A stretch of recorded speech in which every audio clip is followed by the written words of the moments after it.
Guys ഇന്ന് ISL ടീമുകളുടെ വിദേശ താരങ്ങളെ പരിചയപ്പെടുത്തുന്ന സീരീസിൽ സംസാരിക്കാൻ പോകുന്നത് നോർത്ത് ഈസ്റ്റ് യുണൈറ്റഡിനെ പറ്റിയാണ്. അവരുടെ 4 വിദേശ താരങ്ങളെയാണ് നിലനിർത്തിയിരിക്കുന്നത്. 2 അഡീഷൻസ്, അത് മുന്നേറ്റ നിരയിൽ 2 അഡീഷൻസ് ആണ് ഉള്ളതെന്നുള്ളതാണ്.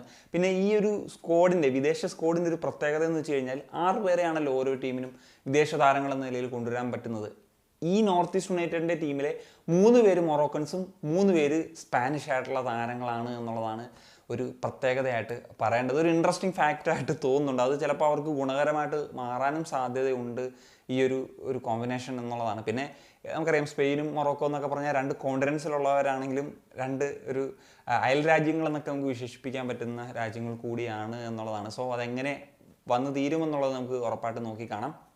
എന്താണെങ്കിലും ഇവരുടെ ഒരു വിദേശ നിര, അതിൽ നമുക്ക് സെൻട്രൽ ബാക്ക് പൊസിഷനിൽ നിന്ന് തുടങ്ങുമ്പോൾ അവരുടെ ക്യാപ്റ്റൻ കൂടിയായിട്ടുള്ള മിഗേൽ സെബാക്കോ എന്ന് പറഞ്ഞിട്ടുള്ള സ്പാനിഷ് സെൻട്രൽ ബാക്ക്, വളരെ എക്സ്പീരിയൻസ്ഡ് ആയിട്ടുള്ള ഒരു സെൻട്രൽ ബാക്ക് തന്നെയാണ് അദ്ദേഹം. ലാസ്റ്റ് സീസണിൽ അടിപൊളി പെർഫോമൻസ് തന്നെയാണ് നോർത്ത് ഈസ്റ്റ് യുണൈറ്റഡിൽ നടത്തിയത്. എനിക്ക് പെട്ടെന്ന് എൻ്റെ ഓർമ്മയിൽ വരുന്നൊരു മത്സരം KBSCക്കെതിരെ കൊച്ചിയിൽ നടന്നൊക്കെ മത്സരത്തിൽ അദ്ദേഹം ഒരു സൂപ്പർ പെർഫോമൻസ് തന്നെയാണ്. അങ്ങനെ ഏതാണ്ട് ഏറെക്കുറെ എല്ലാ മാച്ചിലുമൊക്കെ നോർത്ത് ഈസ്റ്റിന് വേണ്ടി കളിക്കുകയും അദ്ദേഹം ചെയ്തിരുന്നു എന്നുള്ളതാണ് ഏറ്റവും പ്രധാനപ്പെട്ട കാര്യം. പിന്നെ മറ്റൊരു ഓപ്ഷൻ എന്ന നിലയിലുള്ളത് ഹംസ റെഗ്രിഗു എന്ന് പറഞ്ഞിട്ടുള്ള ഒരു മൊറോക്കൻ സെൻറ്റർ ബാക്കാണ്.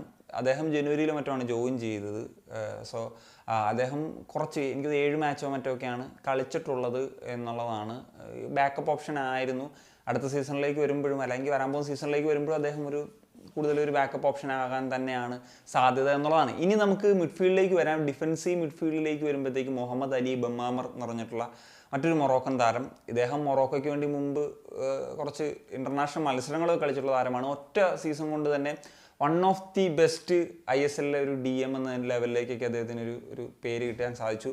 പേര് കിട്ടിയില്ലെങ്കിലും ഞാൻ പറയും അദ്ദേഹം അങ്ങനത്തെ ഒരു പ്ലെയറാണ്. ഒരു ടോപ്പ് ക്വാളിറ്റി ഡിഫൻസീവ് മിഡ്ഫീൽഡർ എന്ന് പറയാൻ പറ്റുന്ന ഒരു പ്ലെയർ തന്നെയാണ് മുഹമ്മദ് അലി ബമ്മാമർ. ഏറെക്കുറെ പറഞ്ഞ പോലെ അവരുടെ മാച്ചിൽ കളിച്ചു അവരുടെ ഒരു കീ ഫാക്ടർ തന്നെയായിരുന്നു എന്നുള്ളതാണ്. ഇനി അറ്റാക്കിംഗ് മിഡ്ഫീൽഡ് പൊസിഷനിലേക്ക് വരുന്നൊരു സമയത്ത് നെസ്റ്റ ആബിയാച്ച് എന്ന് പറയുന്ന ഒരു പ്ലെയർ ഉണ്ട്. സ്പാനിഷ് താരമാണ്. അദ്ദേഹം ഒരു സെക്കൻഡ് സ്ട്രൈക്കർ റോളിലും സെൻട്രൽ ഫോർവേഡ് റോളിലൊക്കെയാണ് കഴിഞ്ഞ സീസണിലൊക്കെ കളിച്ചിട്ടുണ്ടായിരുന്നു. കൂടുതലും എനിക്കൊന്ന് കുറേ മത്സരങ്ങൾ സെൻട്രൽ ഫോർവേഡൊക്കെ ആയിട്ട് കളിച്ചിരുന്നു. അവരുടെ സെൻട്രൽ ഫോർവേഡിന് ഇഞ്ചുറി ആകുകയും അല്ലെങ്കിൽ ഫോം കണ്ടെത്തുന്ന പ്രശ്നമൊക്കെ കൊണ്ടതാണ്. എന്തായാലും ഈ സീസണിലേക്ക് വരുമ്പോൾ അദ്ദേഹത്തിൻ്റെ നാച്ചുറൽ പൊസിഷൻ ഒരു ക്രിയേറ്റീവ് പ്ലെയർ, നമ്പർ 10 എന്നോ അല്ലെങ്കിൽ സെക്കൻഡ് സ്ട്രൈക്കർ എന്നോ ഒക്കെ റോളിൽ കളിക്കാൻ സാധിക്കും.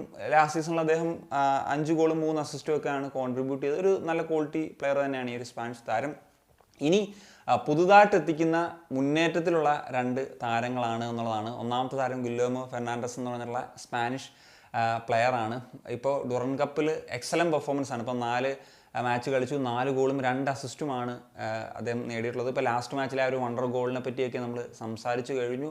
ഒരു ക്വാളിറ്റി ഒരു സെൻട്രൽ ഫോർവേഡ് എന്ന നിലയിൽ തന്നെ നമുക്ക് പറയാൻ പറ്റുന്ന ഒരു പ്ലെയർ തന്നെയാണ് ഗുല്ലേർമോ. അതിനോടൊപ്പം അലാദീൻ അജറായി എന്ന് പറഞ്ഞിട്ടുള്ള ഒരു മൊറോക്കൻ സെൻട്രൽ ഫോർവേഡിനെ കൂടി എത്തിക്കുന്നു. ഈ ഒരു താരത്തെ പറ്റി സൈനിങ് വന്ന സമയത്ത് ഞാൻ സ്റ്റാറ്റ് വൈസ് വളരെ എക്സൈറ്റഡ് ആയിട്ട് സംസാരിച്ചതാണ്. ഇദ്ദേഹം ഡുറൻ കപ്പിൽ സോഫാർ ഒരു ഗോൾ 1 അസിസ്റ്റുമാണ് കോൺട്രിബ്യൂഷൻ. പക്ഷേ ഈ പറയുന്ന പോലെ ലാസ്റ്റ് സീസണിലൊക്കെ നോക്കി കഴിഞ്ഞാൽ മൊറോക്കോയിലെ ടോപ്പ് ടയർ കളിച്ചു. അതിന് 1-2 സീസൺ മുമ്പ് ഖത്തർ ടോപ്പ് ടയറിൽ കളിച്ചു. അങ്ങനെ ആ ഒരു ക്വാളിറ്റി ഉള്ള ഒരു പ്ലെയർ ആണ് എന്നുള്ളത് നമുക്ക് നിസ്സംശയം പറയാൻ സാധിക്കും. അതായത് സെൻട്രൽ ഫോർവേഡിൽ 2 ടോപ്പ് ക്വാളിറ്റി സൈനിങ് തന്നെയാണ് ഇത്തവണത്തേക്ക് ഒരു റിക്രൂട്ട്മെൻറ്റ് നടത്തിയിട്ടുള്ളത് എന്നുള്ളതാണ്. അതാണെങ്കിൽ ഇവരുടെ വിദേശ നിരയെ പറ്റി പറയുമ്പോഴത്തേക്കും ഒരു സ്റ്റേബിൾ ആയിട്ടുള്ള റിക്രൂട്ട്മെൻറ്റ് തന്നെയാണ് നടത്തിയിട്ടുള്ളത്.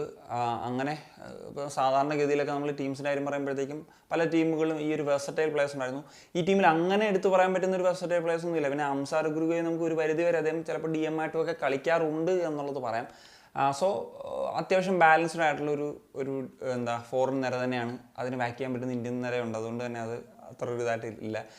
എന്താണെങ്കിലും നമുക്ക് പറയുകയാണെന്നുണ്ടെങ്കിൽ ഇപ്പം ഓരോ പൊസിഷൻ തിരിച്ച് പറയുകയാണെന്നുണ്ടെങ്കിൽ defence good, midfield good, attack good എന്ന നിലയിൽ തന്നെയാണ് നമുക്ക് ഇനിഷ്യലി മനസ്സിലാക്കാൻ പറ്റുന്നത് അല്ലെങ്കിൽ പറയാൻ കഴിയുന്നതെന്നുള്ളതാണ്. ഇനി ഇതിൽ നിന്ന് 4 പേരെ പിക്ക് ചെയ്യാൻ പറഞ്ഞാൽ ആരെയൊക്കെ പിക്ക് ചെയ്യുമെന്ന് ചോദിച്ചു കഴിഞ്ഞാൽ ഒരു ഡിഫൻഡർ എന്ന നിലയിൽ മിഗേൽ സെബാക്കോ, അതുപോലെ ഡിഫൻസീവ് മിഡ്ഫീൽഡർ എന്ന നിലയിൽ മുഹമ്മദ് അലി ബമ്മാമർ, ഒരു അറ്റാക്ക് മിഡ്ഫീൽഡർ അല്ലെങ്കിൽ ഒരു സെക്കൻഡ് സ്ട്രൈക്കർ റോളിൽ നെസ്റ്റ് ആൻഡ് ഒരു സെൻട്രൽ ഫോർവേഡ് എന്ന നിലയിൽ ഗുല്ലേർമോ എന്നിവരായിരിക്കും എന്നുള്ളതാണ്. ബാക്കി പറയുന്ന 2 താരങ്ങൾ പറഞ്ഞ ഒരു ക്വാളിറ്റി ഉള്ള പ്ലേയേഴ്സ് തന്നെയാണ്, അതിൽ സംശയമൊന്നുമില്ല. നോർത്ത് ഈസ്റ്റ് യുണൈറ്റഡിന് ഇത്തവണ വളരെ ഒരു ഇമ്പ്രസീവ് ആയിട്ടുള്ളൊരു വിദേശ നിര തന്നെയാണ് ഉള്ളതെന്നുള്ളതാണ് എനിക്ക് പറയാനുള്ളത്. അപ്പോൾ നിങ്ങൾക്ക് എന്താണ് തോന്നുന്നത്? ഉറപ്പായിട്ടൊന്ന് കമ്പോസ് ചെയ്യാൻ പറ്റുമോ കാണിക്കാൻ.